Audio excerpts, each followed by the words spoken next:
So, ginamitan ko lang siya ng ano idol, Uno na ano, na guide. Ito lang yan. Diba? So, kung gusto mo naman ano, yung side na side idol, tanggalin mo lang yung guide. Walang problema, hindi naman siya mahal. Hindi ka naman natatakot na masugat kasi safe naman siya. Yung iba nga idol, hindi nila makapaniwala na ako lang yung nagugupit sa sarili ko. Kasi nga nakikita naman kasi nila na maayos naman kasi. Kasi alam natin yung ano ng ulo natin. Ngayon lang. Diba? Hindi talaga nagawa ng diskarte idol, no? Kasi nakikita ko idol yung gusto kong ano, yung gusto kong gupit sa ulo ko. Eh, pag nagpapagupit ako, minsan hindi ko nagugustuhan yung gupit, pero wala naman tayong magawa kasi ano-anong ng barbero. Eh, nakakahiya naman kasi kung angal tayo ng angal, diba? Tapos, hindi din naman ganun kalakihan yung bayad. Ano lang natin? Yung sapat lang. Kung ano na yung kaya ng barbero, basta makikita mo naman na ginagawa niya yung best niya. Ayos na yun. Hindi na tayo yung arte ng arte pa. Kasi yung iba ito, sobrang arte. Yung konting detalye ng ano nila. Yung gupit nila, grabe. Tapos, pagkatapos ng gupit, wala man lang tip, di ba? Kahit man lang 20 pesos, 50 pesos. Ay, tulong na sa isang barbero yun. Di ba? So, sa atin na idol, wala na. Hindi na sila, kasama lang sa atin, hindi na sila kikita. Kasi ganito na lang yung ginagawa natin. Pag mahaba na yung buhok natin idol, kaya na lang nagugupit sa sarili. Eh, yung nakita naman ng live-in partner ko idol, nagustuhan naman niya. Kaya ganitong buhok na lang yung natin. Kasi yung buhok ko sa idol, hindi siya pwedeng pahabain ng medyo mahaba-haba kasi kulot eh. Pero hindi tayo salot ah. Tapos yung sa babae, dahil mamaya tanggalan na natin ang guide para ano. Ayan. O, di ba? O. Ayos na yan. Ayan.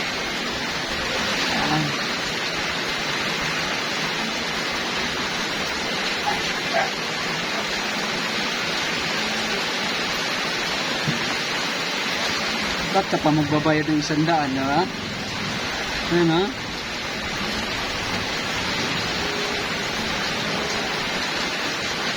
Kaya laking tulong din talaga yung may gamit ka. May gamit ka na, marunong ka pa. Hindi sold 100.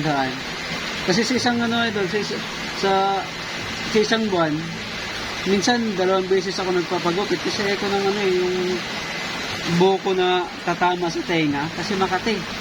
Nakakatiyan ako.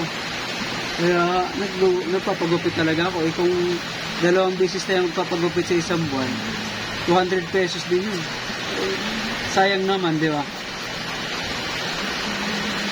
Ayan.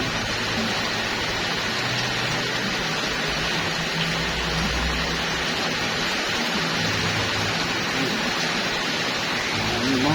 Sa likod naman na doon, nakakapamo naman yan na doon. Saka pwede mo rin tingnan na salamin naman. Di ba? Okay, tanggalan natin ang guide idol para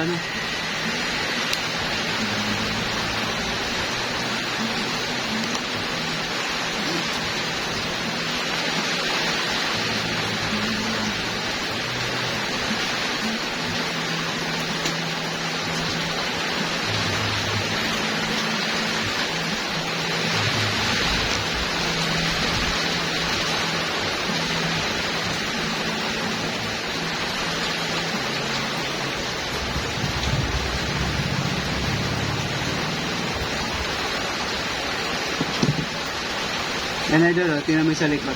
Di ba? Di ba ayos lang? Pantay yan idol.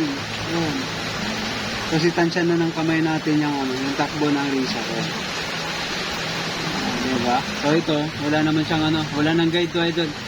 So bari lang natin, open. Zero open natin para hindi ganong hindi siya ganun ka sagad. Tapos mamaya na tayo mag zero close pag ano na, yung sa pinakababa na siya. Tingnan nyo idol kung gaano siya ka ano. Diba? Ganun lang. Diskarte lang talaga. Ayan. Ayan idol ang ano.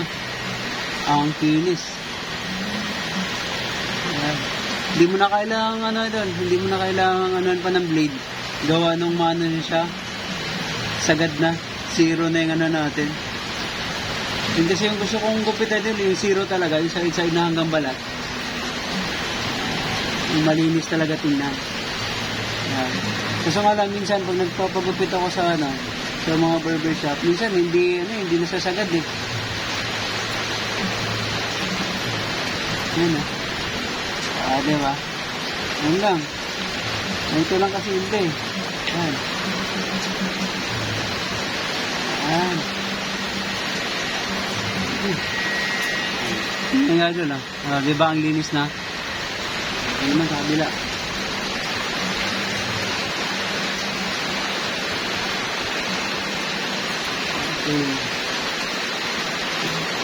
Kaya pagka ano talaga, pagka may free time ako ito, tapos ano na, so, medyo mahaba na yung buhok ko.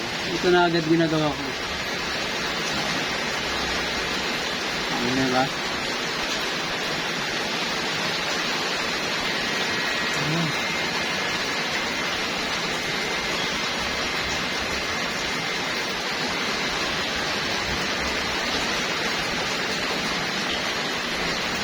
Ayan.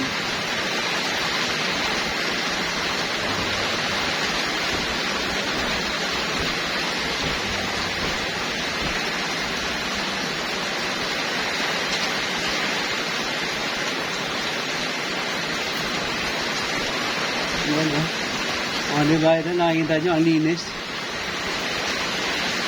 Tapos, yung pagkapantay niya na ito, kailangan tansyahin mo lang yung haba ng paghagod para hindi naman siya hindi siya magtabi-tabi niya. Naramdaman mo naman yung takbo ng idol, ng razor. Makikita natin yung mamaya idol sa salamin. Yun diba? So hanggang saan lang yung natin, takbo ng razor. Okay.